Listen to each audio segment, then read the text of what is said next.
আসসালামু আলাইকুম ওয়া রাহমাতুল্লাহি ওয়া বারাকাতুহু। খামার বাড়ি বিড়িতে সবাইকে স্বাগতম। আসলে একটা ছাগলের ফার্মের জন্য সবসময় যে খাবার ব্যবস্থাপনাটাই মেইন, আসলে সেটাও না। চিকিৎসা ব্যবস্থাটাও কিন্তু খুবই গুরুত্বপূর্ণ। এবং সেই চিকিৎসা যদি বাহিরের আরেকজন এসে করে যায়, সেক্ষেত্রে কিন্তু আসলে একটা অনেক বড় ধরনের অ্যামাউন্ট সেখানে চলে যায়। সো আপনি যেটা করবেন, আপনার কিছু প্রাথমিক চিকিৎসার বিষয়গুলো আপনি নিজেই করার চেষ্টা করবেন। যেরকম বাচ্চা নতুন হওয়ার পরপরই কিন্তু আমরা ভ্যাকসিন, এই যে টিটেনাসের যে ভ্যাকসিনটা, এটা কিন্তু আমরা অবশ্যই দিব। কারণ প্রতিটা বাচ্চা জন্মের পরপরই তাদের নাভিটা কিন্তু কাঁচা থাকে প্রায় 5 থেকে 7 দিন পর্যন্ত। সো এর ভিতরেই অনেক সময় কি হয়ে যায়, যে টিটেনাস যেটা মাটি থেকে ভাইরাসটা লাগে এবং নাভির মাধ্যমে তার শরীরে লাগে এবং ভিতরে গিয়ে সে শক্ত হয়ে মারা যায়। টিটেনাস একবার হলে কিন্তু সেটা বাঁচানো কিন্তু খুবই মুশকিল, বা বাঁচাই না ধরতে গেলে।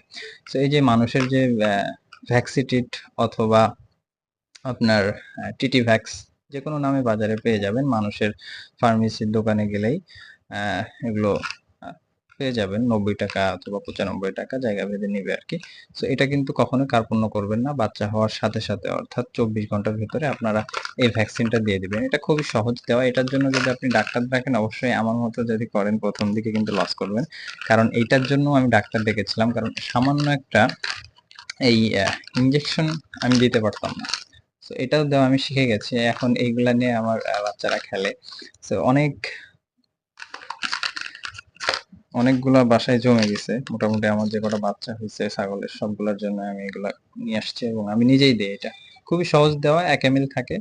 আপনি এখানে সিরিঞ্জ এবং সুই সবকিছু এর ভিতরেই থাকে। জাস্ট খুলে আপনি ওটাকে নিয়ে আপনি চামড়ার নিচে পুশ করে দিবেন। চামড়ার নিচে অর্থাৎ মাংসে পুশ করবেন, মাংসে। সো এই যে টিটেনাসের যে ভ্যাকসিনটা, এটা অবশ্যই করণীয় এবং এটা নিজে করার চেষ্টা করবেন। ডাক্তার ডাকলে কিন্তু 3 থেকে 500 টাকা আপনি নিয়ে চলে যাবে। তো রিসেন্টলি আমরা যেটা করছি, যে আমাদের খামারে খুর পচা রোগ আসছিল এবং সেটার জন্য কিন্তু আমরা খুব কারেন্টের মতো কার্যকর পাইছি হচ্ছে এই যে আমাদের ন্যাথফল, মানে জাতীয় একটা জিনিস। এই জিনিসটা কিন্তু খুবই কার্যকরী। এটা দিয়ে আপনি যদি ধরেন পটাশের পানি দিয়ে ধুয়ে এটা লাগিয়ে দিবেন, ওখানে মাছিও বসবে না এবং আদার্স যে পয়জন গুলো আছে সেগুলো খুব মানে ভালো কার্যকর করে সেগুলোর বিরুদ্ধে। ভায়োলিন তো অবশ্যই রাখবেন খামারে। এবং এই যে ফিটকারি একটা জিনিস আছে, এই ফিটকারিটাও কিন্তু রাখার চেষ্টা করবেন। ফিটকারি অনেক সময় কাজে দেয়। তো এই যে বিষয়গুলো, প্রাথমিক জিনিস বা প্রাথমিক চিকিৎসা যদি আপনি দিতে পারেন, রোগ অনেক ক্ষেত্রে কিন্তু কমে যাবে। সো এবং পাশাপাশি কিছু ভিটামিন আইটেমও রাখবেন, যেরকম হচ্ছে জিঙ্ক।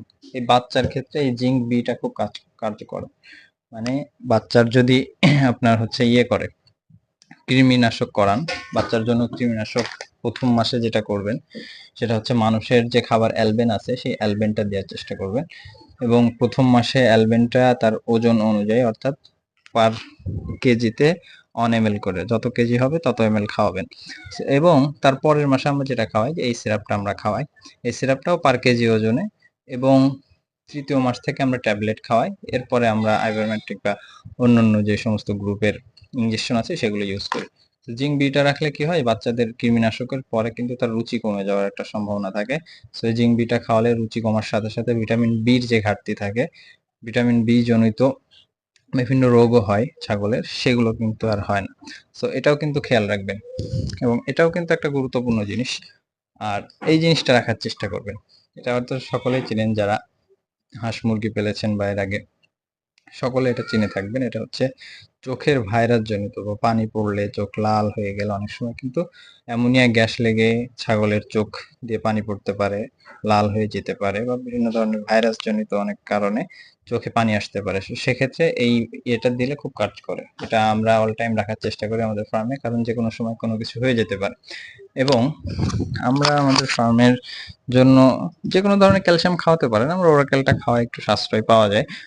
আর এই যে একটা জিনিস দেখতে পাচ্ছেন এখানে পাউডার, এটা হচ্ছে ডিসিপি পাউডার। ডিসিপি পাউডার সবাই খাওয়ায় মোটামুটি, গরু যারা পালন করে, মাছ, আরো যে কোনো ধরনের প্রাণীর ডিসিপি পাউডারটা খুবই গুরুত্বপূর্ণ, ভালোই কাজ করে। তো এইখানে দেখতে পাচ্ছেন আমার একটা ডিব্বা আছে, এখানে প্রচুর পরিমাণে ট্যাবলেট আছে। অর্থাৎ যে কোনো ধরনের, যে অনেক সময় তাড়াহুড়ো করে আপনি তো সবসময় যেতে পারবেন না। রাত্রে একটা ছাগল অসুস্থ হলো, তার পেট ফেঁপে গেল, হ্যাঁ, যে কোনো ধরনের সমস্যা হতে পারে। এগুলো আপনাকে সবসময় রাখতে হবে কাছে। এই যে দেখেন ফার্স্ট ব্লেড, এটা কিন্তু জ্বরের জন্য চমৎকার কাজ করে। হ্যাঁ, চমৎকার কাজ করে। এই ফার্স্ট ব্লেডটা আপনার প্যারাসিটামল হিসেবে খাওয়াতে পারেন।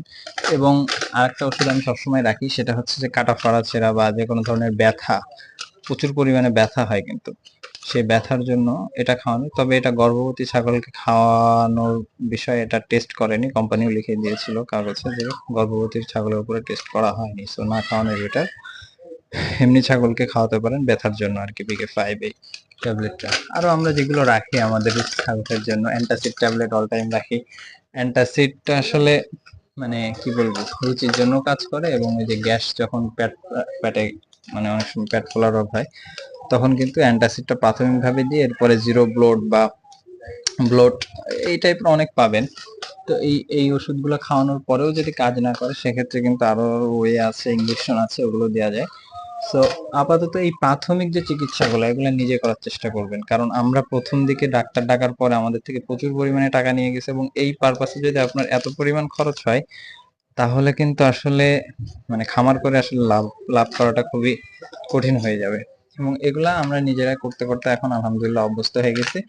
এখন আর আলহামদুলিল্লাহ ডাক্তার ডাকা লাগে না। তবে একটা বিষয়ের জন্য আমরা এখনো ডাক্তার ডাকি, সেটা হচ্ছে যে মানে খাসিকরণ। খাসিকরণটা আমরা এখনো শেখা হয়নি। আমি নিজে শেখে ট্রাই করতেছি। নেক্সট টাইম আর ডাকবো না ইনশাল্লাহ। এটা ভাবছি যে সামনের বাচ্চাগুলো আমি নিজেই করার চেষ্টা করব। আসলে প্র্যাকটিস না করলে কোনো কিছুই হয় না। ভয়ে ভয়ে করলে আসলে সবকিছুই অজানায় থেকে যায়। সো আমি নিয়ত করছি যে সামনে থেকে খাসিগুলো আমরা করব, কারণ এখন একটা বাচ্চা খাসি করে গিয়ে একটা ডাক্তার আমার কাছে চার্জ করছে 500 টাকা, 600 টাকা চার্জ করতেছে 2টা বাচ্চার জন্য। সো এটা আসলে যদি আমি ডেইলি দিতে থাকি, আমার তো ফার্মে বাচ্চা হইতেই আছে। সো এইখানে যদি আমি এত পরিমাণে খরচ করি, সেক্ষেত্রে কিন্তু আমার খরচের মার্জিনটা অনেক বেশি বেড়ে যাবে। এইজন্য আমরা সিদ্ধান্ত নিয়েছি যে প্রাথমিক যত চিকিৎসা আছে, ভ্যাকসিন থেকে শুরু করে PPR, কৃমি ডোজ সবকিছু আমরা নিজেরা দেওয়ার চেষ্টা করব ইনশাল্লাহ। এবং এটা সকলেরই জানা জরুরি এবং শিখে রাখা উচিত। এটা হচ্ছে ফার্মের সবথেকে গুরুত্বপূর্ণ একটা জিনিস। খরচ আপনি নিজে বাঁচালেন, প্লাস আপনি নিজে চিকিৎসা, নিজের রোগ সম্পর্কে যদি জানা থাকে, সেক্ষেত্রে কিন্তু ফার্মের বিষয়গুলো ম্যানেজ করা আপনার জন্য অনেক বেশি সহজ হয়ে যায়। তো সকলে ভালো থাকবেন ইনশাল্লাহ। আসসালামু আলাইকুম ওয়া রাহমাতুল্লাহি ওয়া বারাকাতুহু।